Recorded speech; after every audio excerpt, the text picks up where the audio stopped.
Tudo bem com vocês, crianças? Então, mais uma semana juntos para falar sobre ritos. Na semana passada, nós falamos mais um pouquinho sobre a palavra rito e a função que esses ritos têm dentro das religiões.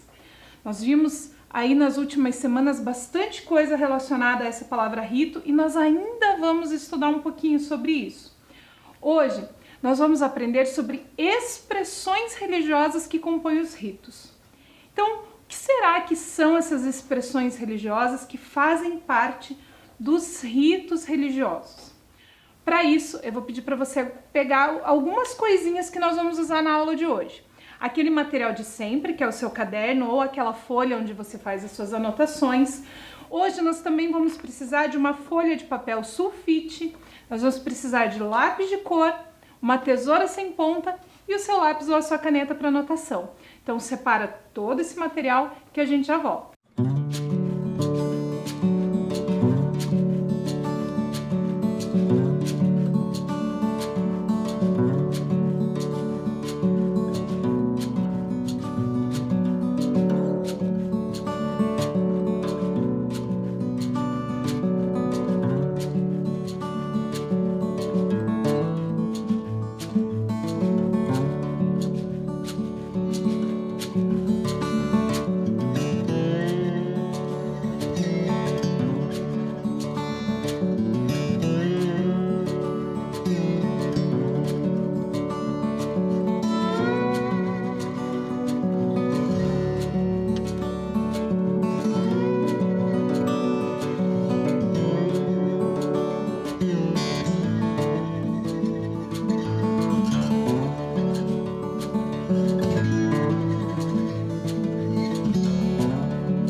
Agora que você já separou o seu material, nós vamos começar a nossa aula de hoje apresentando diferentes formas de conversar com o transcendente nas religiões. Você lembra o que a palavra transcendente quer dizer? Transcendente é aquele ser supremo, aquele ser sobrenatural, que cada religião dá um nome diferente. Esse ano nós vamos aprender aí alguns nomes também. Mas primeiro nós vamos aprender como as pessoas falam com esse transcendente em diferentes religiões. E para essa conversa, nós damos o nome de oração. Então, as orações são essa forma de conversa. Mas pensando bem na palavra, para a gente explicar direitinho, você sabe o que é uma oração? Uma oração é uma coisa muito importante. Então eu vou contar para você um pouquinho do que é uma oração e eu vou pedir para você copiar alguns pedacinhos do texto que nós vamos ler juntos, combinado? A primeira parte do texto que nós vamos ler juntos é essa que você vai ver na sua tela. Acompanhe a leitura junto comigo. A oração é uma súplica, um agradecimento, um pedido, um louvor e uma adoração. Ela pode ser feita individualmente ou coletivamente, sendo mencionada em palavras ou realizada na mente em pensamentos. Isso é muito importante, por isso eu vou pedir para você copiar no seu caderno.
Então a oração ela serve para muitas coisas. Então quando a pessoa quer fazer um pedido, quando ela quer agradecer alguma coisa, louvar ou mesmo só conversar com o transcendente.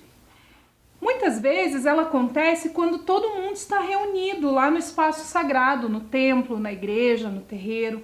Outras vezes ela acontece com a pessoa sozinha, conversando com o transcendente lá no seu quarto, bem quietinho. Dá para fazer isso só com a força do pensamento, dá para fazer isso falando em voz alta, existem muitas formas de oração. E uma outra coisa importante é quem faz essa oração. Será que é só uma religião que faz oração? Vamos ler mais um pedacinho do texto?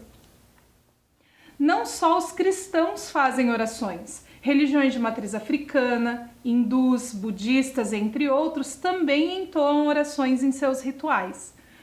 Como isso é muito importante, eu vou pedir para você copiar no seu caderno.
Quando nós falamos em oração, é muito comum a gente associar os evangélicos principalmente.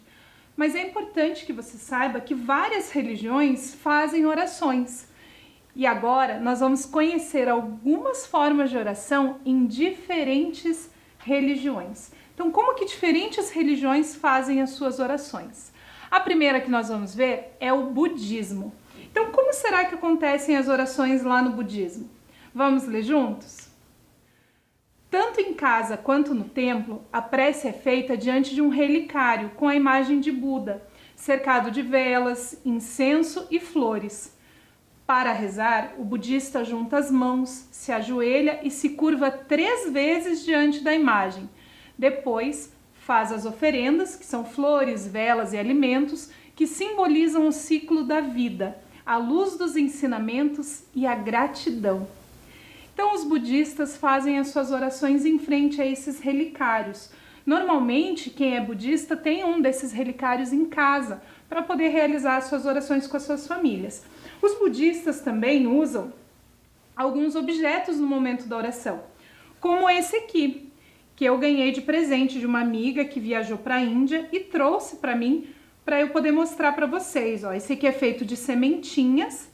E aqui embaixo ele tem uma imagem pequenininha do Buda. Então, alguns budistas utilizam isso nas suas orações. E eu tenho um outro que também é usado pelos budistas, que esse eu comprei, que ele é feito de semente de açaí. Você já ouviu falar em açaí? Gosta de açaí? Já experimentou?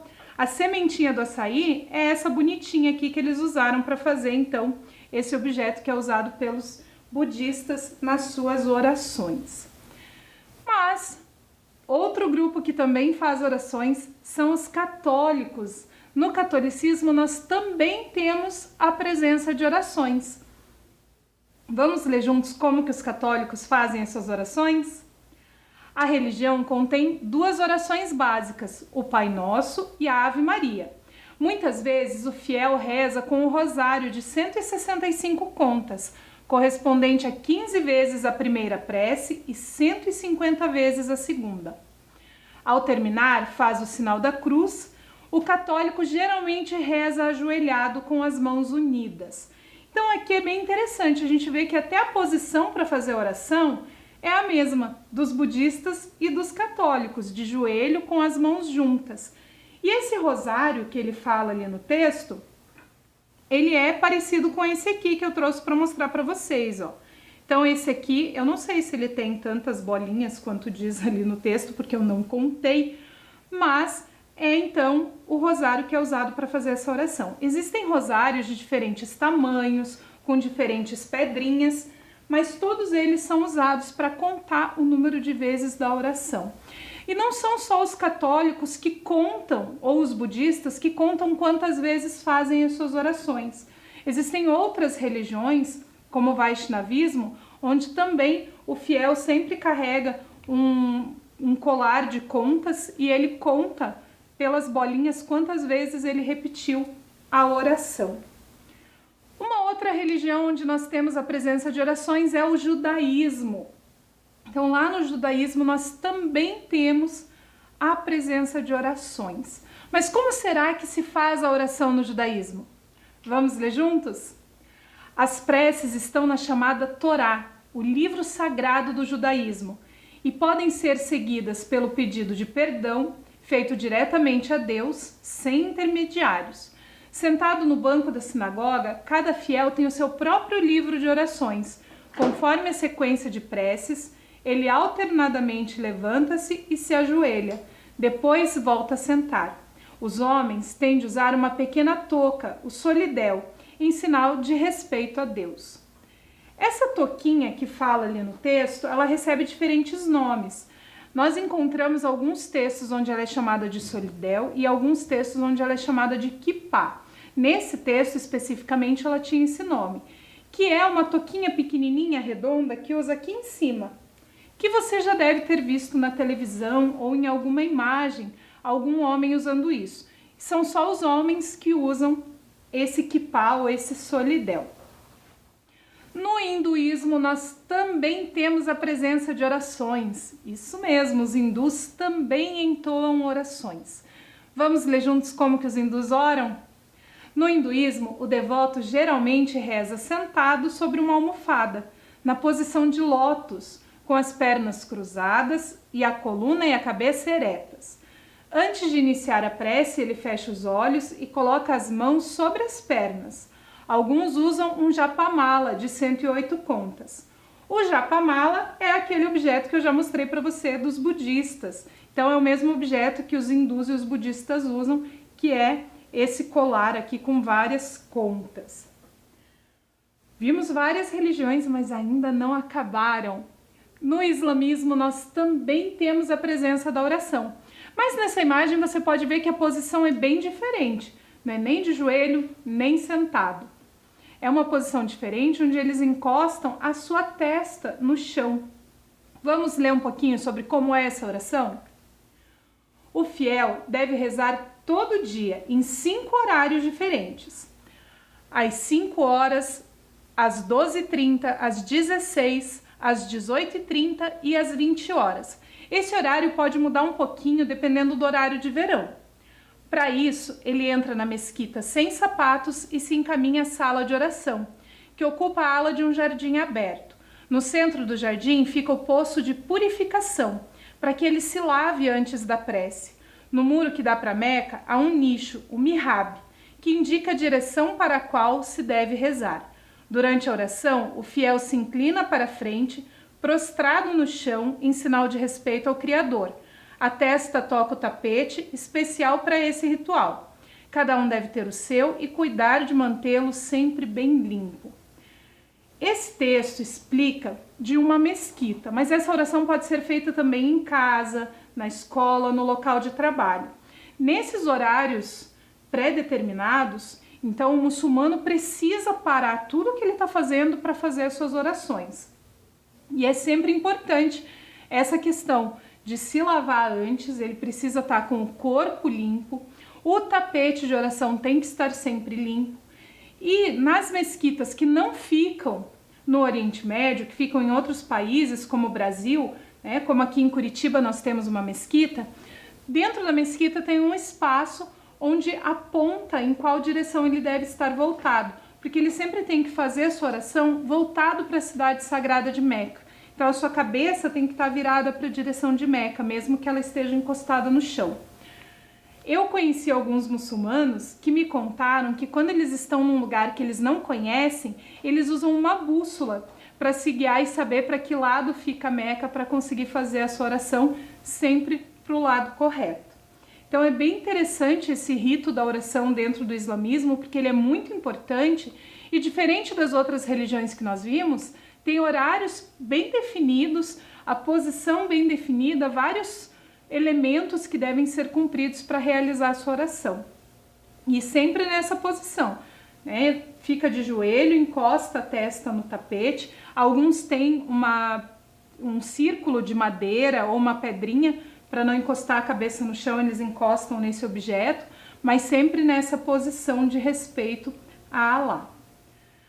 Mas nós temos uma outra religião que também faz orações, que é a Umbanda, uma religião de matriz africana e que também realiza orações para conversar com o transcendente. Vamos ler juntos como acontece a oração na Umbanda? A todo momento da vida de um umbandista, seja nas horas de alegria, de tristeza, de dor, de desânimo, de saudação, de ligação com o seu anjo da guarda, com a ligação com os orixás ou com as entidades de luz, ou qualquer que seja o momento que um umbandista precise se restabelecer, dividir a euforia, agradecer aquela graça concedida ou fazer seus pedidos, a oração estará junto dele. Então, nós temos aqui na Umbanda também a presença da oração para conversar com os orixás, para conversar com os santos, para conversar com o seu anjo da guarda. E você deve estar pensando aí que nós já vimos religiões de matriz ocidental, oriental, africana. Quem que está faltando? Os indígenas, isso mesmo. Mas será que os indígenas fazem orações? Será que eles têm uma prática semelhante a isso? Vamos ler juntos? Podemos dizer que essa comunicação ritual se estabelece entre seres humanos e seres não humanos, que são os seres espirituais. Divindades, donos de espécies naturais, subjetividades que habitam corpos animais e vegetais, todos dotados de diferentes potências. Então, a oração para o indígena vem muito dessa relação que ele tem com as energias da natureza, com as forças da natureza. E dentro das comunidades indígenas é comum que a gente encontre um lugar que os indígenas chamam de Opã e que nós acabamos dando o nome de Casa de Reza Guarani. Mas se a oração do indígena vem da relação dele com a natureza, o que o indígena faz na casa de reza? Vamos descobrir assistindo juntos a um vídeo que eu trouxe para você. Vitor, você falou que aqui a casa de reza é o coração da aldeia. Você pode explicar um pouco, então, mais o que vocês fazem aqui, além das reuniões, dos rituais? Explica, por favor, pra gente o que é aqui. Começando até assim, aqui a casa de reza, pra gente gravar aqui, por favor.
Então, além minha língua que é um espaço sagrado, né? Onde a gente se sente feliz, né? As crianças, quando de manhã iam pra praia, a gente canta, a gente fala para ele, para não estar esquecendo isso daqui. Apesar de que a gente está no meio da cidade, o maior centro da cidade do mundo, né? Conhecido pelo mundo inteiro aqui em São Paulo, então a gente está aqui um pedacinho de coração de São Paulo. Né? Então, aqui é um espaço, a gente fortalece nosso espírito, todos os anjos que estão tudo aqui presentes, olhando para nós, né? Abençoando todos, tirando muito de ali, né? Os mais velhos, e tudo.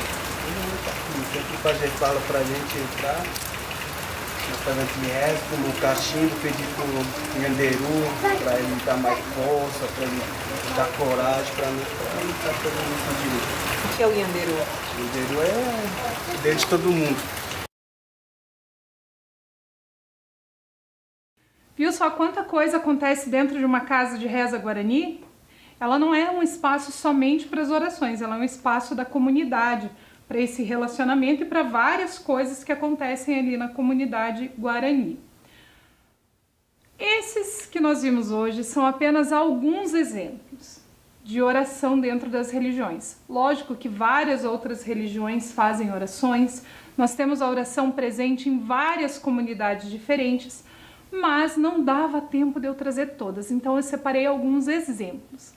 E agora que nós já vimos essas orações, como que funciona essa questão da conversa entre os seres humanos e o transcendente dentro de várias comunidades diferentes, nós vamos para algumas atividades. Na primeira atividade, nós vamos fazer um jogo de caça-palavras. Nós vamos procurar, dentro desse caça-palavras, as palavras oração, louvar, respeitar, silenciar e agradecer. Combinado? Que são aquelas coisas que eu falei para você lá no comecinho da aula que estão relacionadas à oração. Então eu vou deixar na tela para você e vou dar um tempo para você localizar essas palavras que estão ali do ladinho. Combinado? A gente já volta para mostrar onde que elas estão.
localizar todas as palavras? Eu vou mostrar para você onde elas estão.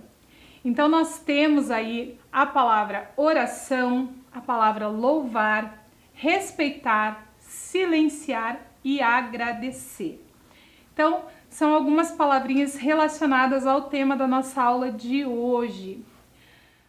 Na aula de hoje, nós percebemos que as orações possuem diferentes funções, como louvar, agradecer, pedir, entre outras. Por isso, nós vamos fazer agora um cartão de agradecimento para alguém da sua família, da sua escola, ou que tenha feito alguma coisa boa para você. Eu vou pedir para você copiar isso no seu caderno e aí eu volto para te ensinar a fazer esse cartão.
Nós vimos que em várias religiões eles têm o hábito de colocar as mãos juntas para fazer a oração. Como nós vamos fazer um cartão de agradecimento, nós vamos usar as nossas mãos. Então eu vou pedir para você pegar aquela folha de papel que você separou lá no comecinho da aula e nós vamos fazer o nosso cartão agora. Então vamos lá? O primeiro passo é a gente dobrar essa folha ao meio. Então como que a gente faz isso? Encostando a pontinha lá do outro lado. Então encosta a pontinha com pontinha e marca aqui o vinco do seu cartão. Para fazer o desenho da mão, então aqui eu vou usar uma canetinha, mas você pode usar o seu lápis. Coloca a sua mão com o dedão encostado aqui na parte da dobra e com o seu lápis ou a sua canetinha você passa em volta dos seus dedos, com a mãozinha fechada mesmo, para fazer o formato da mão que a gente aprendeu lá na nossa aula sobre a oração. Aí agora é só recortar aqui em volta. Com cuidado para não cortar esse lado aqui, que é onde está a dobra, que é bem importante que o cartão tenha essa dobra para a gente poder abrir ele, né? Para ele funcionar como um cartão. Então, recorta lá a sua mão.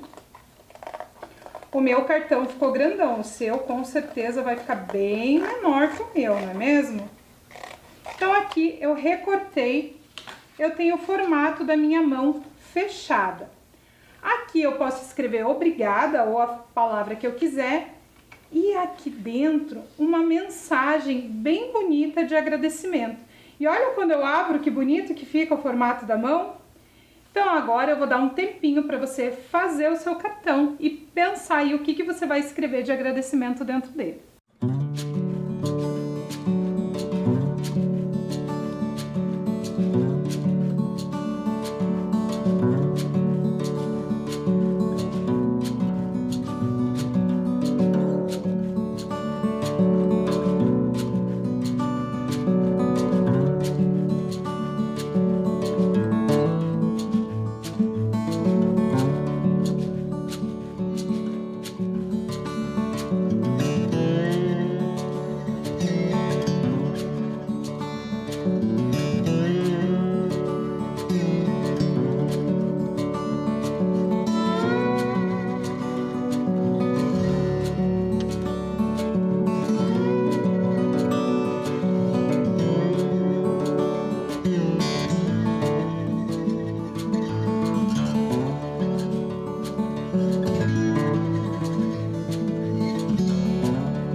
eu confesso que fiquei bem curiosa para saber para quem você fez esse cartão de agradecimento. Na nossa vida nós temos muita coisa para agradecer para muita gente, não é mesmo? Seja na nossa família, na nossa escola, os nossos amigos, os nossos conhecidos. Nós sempre temos algum motivo para agradecer. Às vezes porque eles fizeram alguma coisa muito boa, nos deram um presente. Às vezes pelo simples fato deles estarem pertinho da gente e segurarem a nossa mão naquele momento que a gente mais precisava. Às vezes agradecer por uma mensagem que recebemos, agradecer uma professora por uma aula legal. Nós sempre temos algum motivo para agradecer as pessoas que estão perto da gente e para demonstrar isso. E é isso que nós vamos fazer com esse cartão, demonstrar que nós somos gratos por essas pessoas que estão sempre perto de nós. Mas a nossa aula de hoje está acabando, está chegando ao fim.